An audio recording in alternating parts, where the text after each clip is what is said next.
ஓம் சிவாய நம. அஸ்ட்ராலஜர் ஆயில்ய மைத்திலி. நம்ம எல்லாருக்குமே ஒரு விஷயம் வந்து ரொம்ப அதிகமாக நம்ம வந்து எதிர்பார்ப்போம். என்னென்னா, இவங்க வந்து நம்மளுடைய பேச்சை கேட்டாங்கன்னா நமக்கு நல்லா இருக்கும், ஒரு சாட்டிஸ்ஃபைடாக இருக்குன்ற மாதிரி நம்ம ஃபீல் பண்ணுவோம். சில பேர் எல்லாம் பார்த்தீங்கன்னா நம்ம என்ன சொன்னாலும் கேட்கவே மாட்டாங்க. நமக்கும் அவங்களுக்கும் வந்து ஒரு பெரிய வாரே போயிட்டுருக்கோம், என் பேச்சை கேட்கவே மாட்டேறேன்னு சொல்லுவாங்க. ஸோ இதெல்லாம் எங்கே அதிகமாக நடக்கும்னா நம்ம ஃபேமிலியில் தான் நடக்கும்.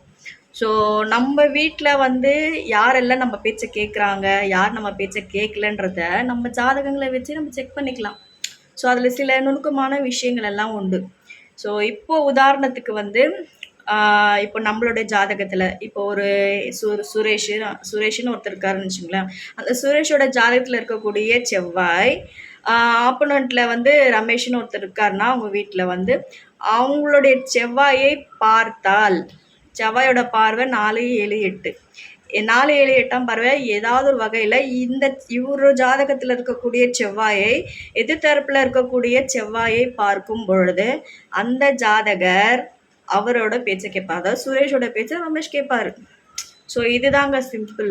உங்களுடைய ஜென்ம ஜாதகத்தில் உங்கள் வீட்டில் வந்து யார் உங்கள் சொல் பேச்சை கேட்குறாங்க அப்படின்னு நீங்கள் தெரிஞ்சுக்கணுன்னா உங்கள் ஜாதகத்தை எடுத்து பாருங்கள். உங்கள் ஜாதகத்தில் இருக்கக்கூடிய செவ்வாயை உங்கள் வீட்டில் யார் ஜாதகத்தில் இருக்கக்கூடிய செவ்வாயை பார்க்குதோ அவங்க நீங்கள் சொல்கிறதெல்லாம் சரின்னு சொல்லி கேட்டுப்பாங்க. உங்களுக்கு வந்து ஒரு எதிர்ப்பாக வந்து இருக்க மாட்டாங்க. இதுவே வந்து இந்த செவ்வாயை நான் எது தரப்பில் இருக்கக்கூடிய சனியையோ ராகுவையோ பார்க்கும் பொழுது சொல்கிறத கேட்கவே மாட்டாங்க. ஸோ இதெல்லாம் நிறைய நுணுக்கமான விஷயங்கள் எல்லாம் ஜோதிடத்தில் உண்டு. நமக்கு எல்லாருக்குமே என்ன நினைப்போம், இவன் நம்ம பேச்சை கேட்கணும், நம்ம சொல்கிறத காதில் கொடுத்து வாங்கணும், நமக்குன்னு ஒரு ஒரு சில இது கொடுக்கணும், ஒரு சொல் வெல்லும் ஒரு சொல் கொல்லும்னுவாங்க இல்லையா. ஸோ நம்ம வந்து எப்போவுமே வந்து என்னதான் நல்லா பேசினாலும் சிலர் நம்ம சொல்கிறத காது கொடுத்து கேட்கவே மாட்டாங்க. ஸோ இது எல்லாமே ஃபேமிலிக்குள்ளவே நடக்கும். இது வந்து இப்போ நான் சொன்ன இந்த முறைகள் வந்து குடும்பத்தில் மட்டும் இல்லை, நம்மளை சுற்றி இருக்கக்கூடிய எல்லா நட்பு வட்டாரங்களுக்கும் பொருந்தும். ஸோ உங்கள் செவ்வாய் எது தரப்பில் இருக்கக்கூடிய செவ்வாயை பார்க்குதா அப்படின்றத செக் பண்ணி பாருங்கள். அந்த நபர் உங்கள் பேச்சை வந்து எப்போவுமே கேட்பாங்க.